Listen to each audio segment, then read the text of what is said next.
Hey, what's up guys? Welcome to episode number 5 of Get Better at Yu-Gi-Oh! And today we're going to be talking about this side deck. So the side deck is 15 cards you can use in game 2 and 3 to essentially help you against perhaps a bad matchup, or actually you can use to side against your opponent's side deck. So that said, let's get started, and I'm going to explain to you, there's actually 3 different ways to side deck in Yu-Gi-Oh! So the first way we're going to talk about is side decking into kind of a different deck or a different playstyle. So say for example you're playing a deck that does not have lots of back row, like say for example Chaos Dragons. If they side like Light Imprisoning Mirrors and stuff like that, maybe they're going to side DD Crows, you can side deck into something completely different. You can side deck and run a whole bunch of traps. So if you side deck triple D Prison, double summoning, bottomlesses, torrentials, Mirror Force, and like Black Horn of Heaven, they probably won't expect that, and they might side cards like Light Imprisoning Mirror, which is a good card against you. But the thing is, you're just gonna have a different playstyle because you're just gonna beat them down to where they don't have any monsters on the field. So that is one way you can side deck against your opponent. So you can side deck into a completely different deck or a completely different playstyle, like play a whole bunch of traps. Whereas what they're gonna side deck against you, you've essentially negated it by side decking a whole bunch of other cards. Next up, we're going to talk about better side deck choices for overall more solid playstyle. So there's Kaiku and there's Victoria. As you guys know, both these cards are great against Chaos Dragons. And Victoria is pretty much only used against Chaos Dragons, whereas Kaiku, you can use it against a lot of different decks. Say for example, like Dark Worlds, or you're playing against another Chaos variant, or you are against Lightsworn. There's a lot of other things that Kaiku can be used for, rather than running Victoria. So maybe if you have a bad matchup, by all means, run both if you would like to. But Kaiku is going to be an overall better choice over Victoria, I would say, depending on what deck you're playing again. Maybe if you're running an all-light deck, then maybe Victoria might be better. So keep that in mind too. Maybe you feel like your opponent is going to side Light Imprisoning Mirror or Shadow Imprisoning Mirror. Keep that in mind as well as to what you want to side deck against them. So that said, there's always better side deck choices as far as one card over another. I mean, both these cards will hurt Chaos Dragons, but one might just be better because you'll have a better matchup against a variety of decks. And that's the most important thing to take into consideration when you're side decking, because there's only 15 cards you can choose. And, that said, you're kind of limited on, what you can, or how many cards you can essentially play.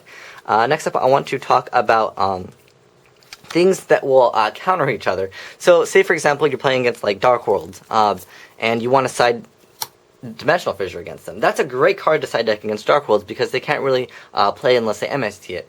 And let's say that or any other deck that revolves around the graveyard, you cannot use cards like this when Dimensional Fissure's out. So you don't want to side deck Dimensional Fissure and keep in your Effect Veiler, DD Crow, or Gemini Imps if you want to side deck that, because they do have to go to the graveyard. So this will conflict with some of your side deck cards. Another example would be like Light Imprisoning Mirror plus Victoria. These will conflict with each other.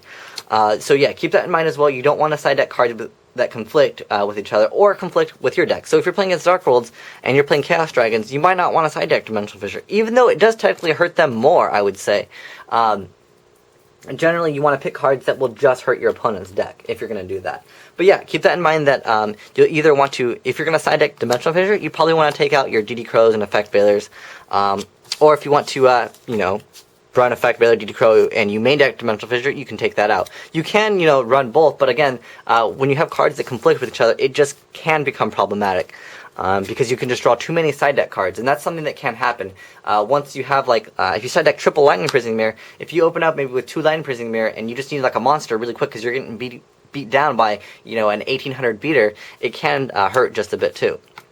Next up, I want to talk about side decking cards against your opponent's side deck. So, let's say, for example, you play a deck that does not run a lot of back row. They might take out their Mystical Space Typhoons, and they might take out Heavy Storm. So, you side decking Royal Decree might benefit you better than side decking an MST, because if you feel like your deck doesn't run a lot of traps, that they'll probably side out their Mystical Space Typhoon, you can run Royal Decree, and that will stop Shadow Imprisoning Mirror, Light Imprisoning Mirror, and as well as hitting more of their back row. It'll be a lot better for you to run Royal Decree over Mystical Space Typhoon to hit that one side deck card against you when you can hit a whole bunch of other stuff. So keep that in mind as well.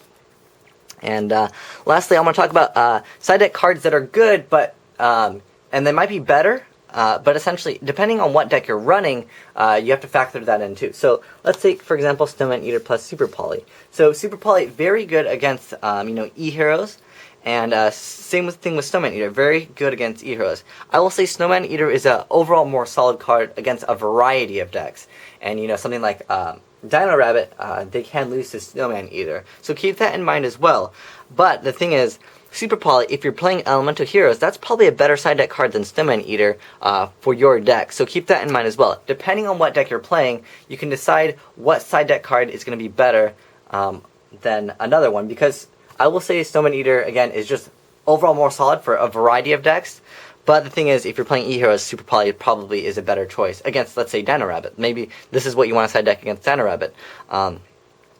And I would say in E-Heroes, Super Poly definitely will be a better choice. So keep that in mind, as well as, different ways that you can side deck. So I hope this gives you guys a better understanding of your side deck. And keep in mind, you do have to run 15 cards, otherwise you will get penalized at original if you only run like 14 cards or 13 cards in your side deck. There's no reason why you'd want to run less than 15 because it's better to have more cards at your disposal than less cards. So keep that in mind.